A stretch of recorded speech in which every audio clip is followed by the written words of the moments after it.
I think everyone has seen this. It's so common nowadays. It's like you can't see people who don't do it. It's the norm nowadays. And that's, I think, very scary. You see, before, even in my childhood, people didn't have phones.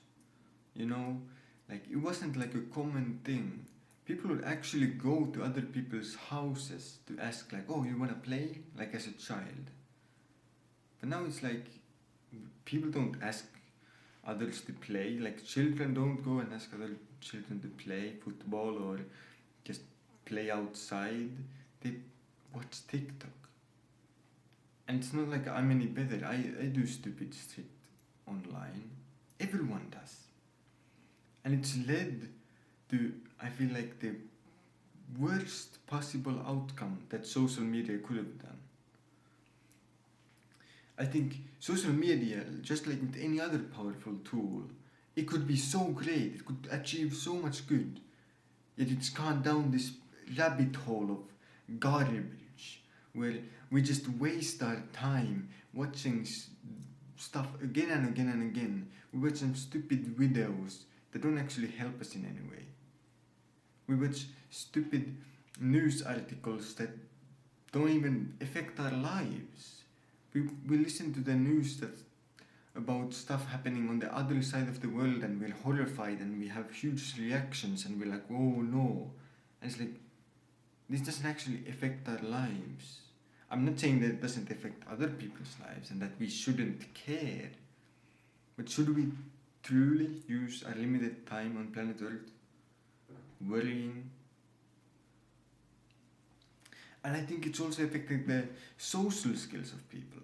Like, when's the last time somebody started small talk to you?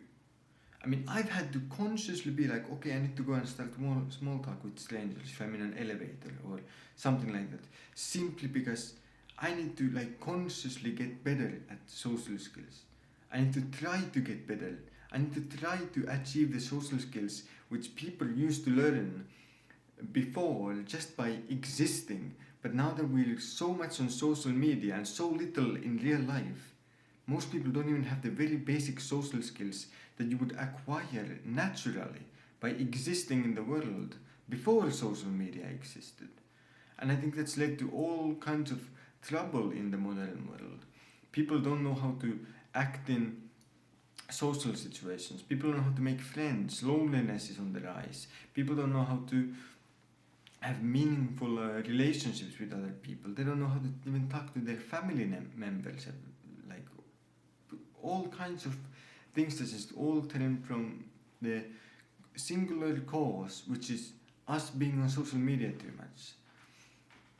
And I think it affects our lives in other ways, of course, as well. Everyone can look at social media and see the perfect lives of others. I mean, back in the day, let's say you're in a village of 1,000 people, I mean, you don't see anyone that's life is so different to your own. Your life is probably very similar to everyone else's in that village. Everyone's probably a farmer or has cattle or like a blacksmith. You know, people, you know, have normal jobs, no one's special, and you can just see that everyone's basically the same. Everyone has the same struggles, everyone has the same community, and you come together and you have these social events. But nowadays it's like, even if you're doing many good things, like you go to the gym, you work hard, you do all of these things, maybe you're a guy who's making $5,000 a month, or you're a student, even if you have doing all of these things, which generally 20 years ago you would have been like, oh, you're doing so well, you have time to go to the gym and have hobbies and you study, wow, you're doing so well, you're gonna go far in life. But nowadays you open social media, you see some guy who hit the crypto pump and he's a fucking millionaire driving a Lamborghini, and you're like, okay, how have I failed? What did I do wrong?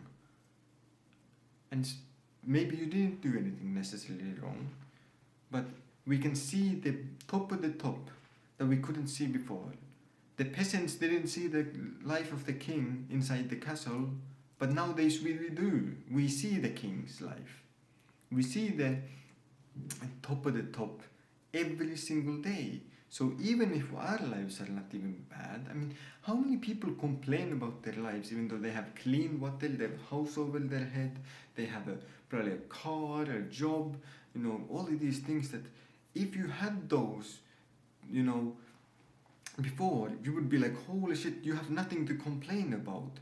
But nowadays, because we see the perfect lives of others, even if we have our shit together, we have so much to complain about. Oh man, this guy has a Lamborghini. This guy gets to travel the world 24/7. This guy has been to 50 countries in a single year, and I've gotten one holiday to the nearby spa. Like these are the things that are destroying our mentality and even our society as a whole. And I think these are one of the biggest causes for people not feeling like they're enough. Like I think people just nowadays, like you ask anyone, it's like, yeah, I should have done more. I'm not, like even if you are in the top 5% of the population, like in income, in health, in finance, in even like well-being overall. Like let's say you have a nice house and you have a nice car and you have a good job that pays well and you don't have any illnesses or anything like that, yet somehow you can look at social media and feel like, dude, I have nothing at all.